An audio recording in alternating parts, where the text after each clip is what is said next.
વૃત્તિ અને એક હાથ વૃત્તિ. એમણે કીધું કે એક હાથ વૃત્તિ હું પાછી વાળું, મને ત્યારે શાંતિ થાય. પછી મહારાજે સ્વરૂપાનંદ સ્વામીને પૂછ્યું, તમે કેવી રીતે કરો?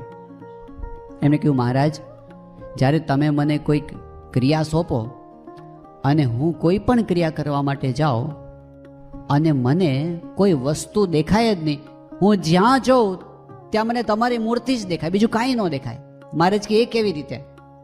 તો સ્વરૂપાનંદ સ્વામીએ કીધું કે કોઈ તીર હોય અને એની આગળ લીંબુ ખોસી દીધું હોય અને પછી નિશાન લે, જ્યાં જ્યાં નિશાન લે ત્યાં ત્યાં લીંબુ, બધે લીંબુ જ દેખાય, કારણ કે તીરમાં ખોસેલું છે લીંબુ.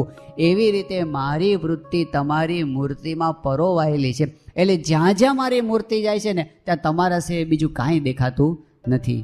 મહારાજ બહુ રાજી થયા. આવી સ્થિતિવાળા સ્વરૂપાનંદ સ્વામી, એમને અશાંતિ થઈ. એકવાર કીધું, મહારાજ શાંતિ થાય એવું કરો.